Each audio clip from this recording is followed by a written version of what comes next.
All right, we are set to go qualifying round number 3. This will be Sam Newdick, Sharma Puchinui.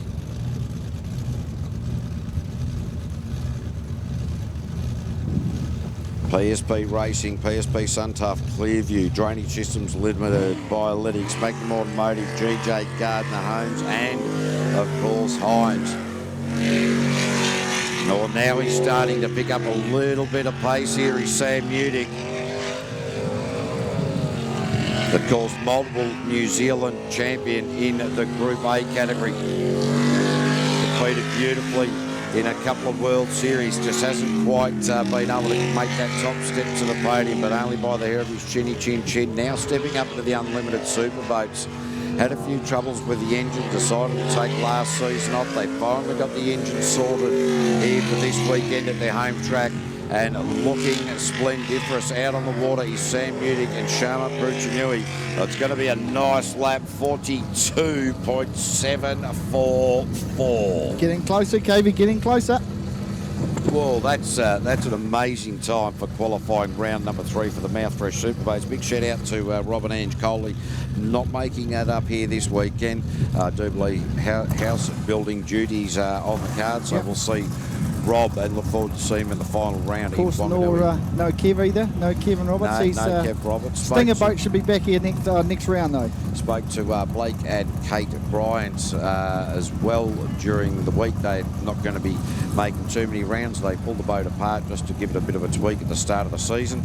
And Blake, being the tinkerer that he is, decided there was a few little things that need to be changed, and unfortunately not making it to this season. But now it'll be all eyes to the American Kyle Patrick. Flies out here for every race meeting, and he will be had a quick chat to him. He's pretty happy about the way that the boat has been handling in the first 2 qualifying runs. Of course, that time of 42.44 really puts the pressure now on our 1NZ Glen Head, because even though it's only early days, he still won't want to be chasing anyone.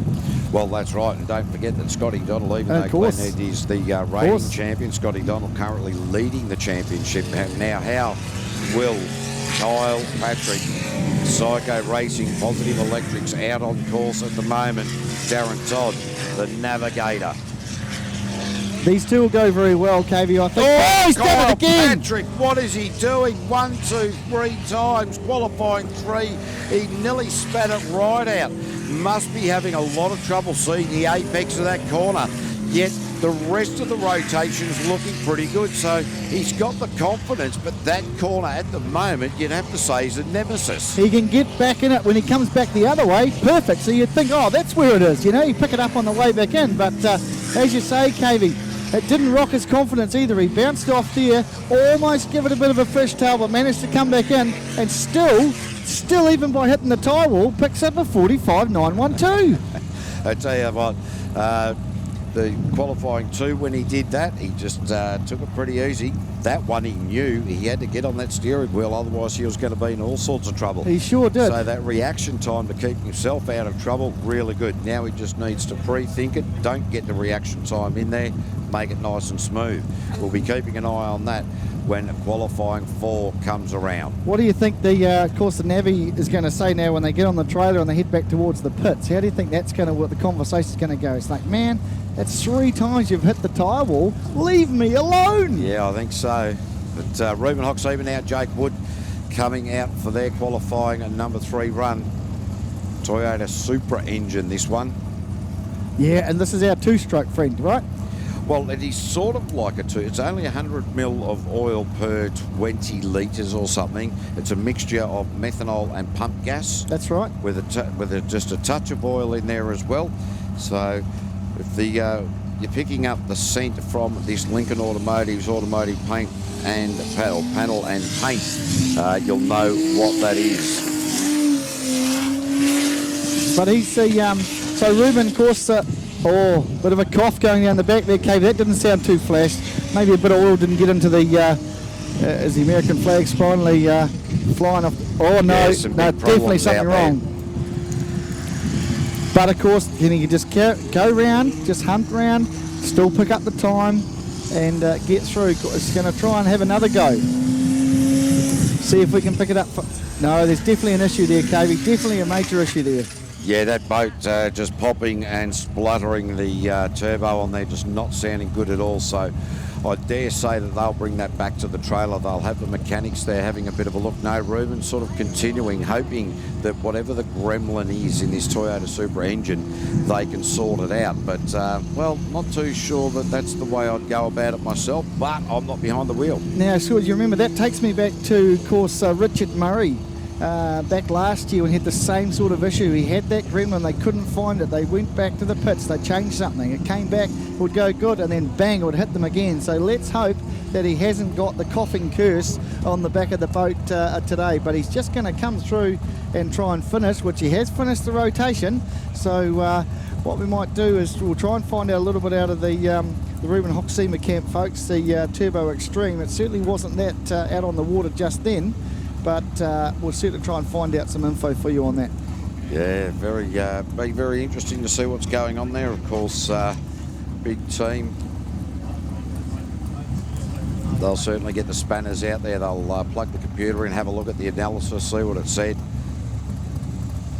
You see on the screen now, folks, the concentration on the face of Scotty Donald and Nicole Reesby there. They'll be just going through. Actually, Kevin, what do you think's going through their mind at the moment? They're just thinking about what, you know, they obviously don't talk to each other. They can't look at each other, right? So they just got to talk through the comms. What's going through their mind, do you think? I had a very brief chat to Nicole. She was saying, we've just got to build that confidence in this rotation, get the third one right, and then we can start building on the time. And that's traditionally how they do it. So at the moment, they'll be just sitting there, just focusing on the job at hand. Scotty Donald will be going righto, and he's a fairly relaxed sort of character. He'll just be going, yeah, no worries. Nicole will be just running through the rotation. At this point, she'll just be concentrating on those first few corners, but then you have to be looking ahead as driver and navigator into the fourth, fifth corners to see how that is all going to position itself. That's what they're thinking at the moment. Nice and easy off the start to Scotty Donald. Now he'll wind it up. That's right, KB. As you say, they'll take that cautious approach. He's had a couple of cracks at it, so he'll be looking to get this one pretty sorted now. Nice tighter line going around that bend as opposed to Cole Patrick, so we can see there that's definitely the line to take as they go back through the centre of the course now. Oh, they look to have this down pat, KB, as they back through the centre, nice and cool and calm. It is very much like a game of tennis. It's like your serve. We'll play the rally game as they come back down the grandstand straight. So into the speed bowl now. Scott Donald and Cole Reesby looking pretty good in this one. Certainly developed the boat speed from the last time out. The final corner looking great. A time of 44.507. And certainly not pushing that boat at all. Still plenty left in that machine. The 500 Dart small block and the Sprint Tech hull. I mean, now you're a pretty knowledgeable guy, mate, so I'm getting a lot more confident that we're going to see that 38.999. Funny enough, maybe even a 39. So I'm just about going to have to trust you for once. Well, look, see, this is a beauty of being prediction, being... try to be a bit like Nostradamus, if you like. You can have a bit of a crack, and if you get it wrong, but I called that, way early in the day. So you sort of got a little bit of moving and breathing room there with these predictions. That's right, mate. That's dead right. So where the Altherm machine gets pushed into the water now, Altherm Windows Systems boat of Glenn Head and Hayley Todd, of course, just recently got engaged, these two. So soon to be Mrs. Hayley Head. So all the best to those two for that. But of course, no, we switch back. Forget wedding plans. We're back to trying to retain our title of 1NZ.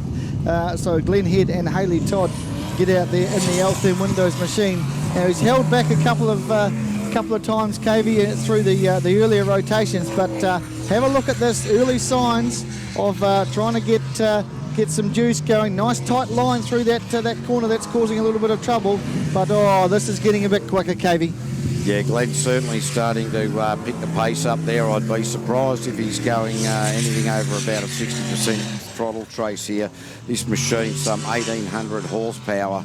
And, well, he had a bit of a look into that right-hand channel there, I thought, for a second. Or maybe it was just a readjustment of the boat down that PSP back chute there just to get that lined up. Or came off the accelerator a little bit as well. So Altherm Window Systems, Glen Head 42.764 into P2. At the moment, it is Sam Newdick by 0.02 of a second. Wow, 42, mate. Poof, this is just getting too exciting up here, KB. So that will round out our qualifying round number 3 super boats. When Sam Newdick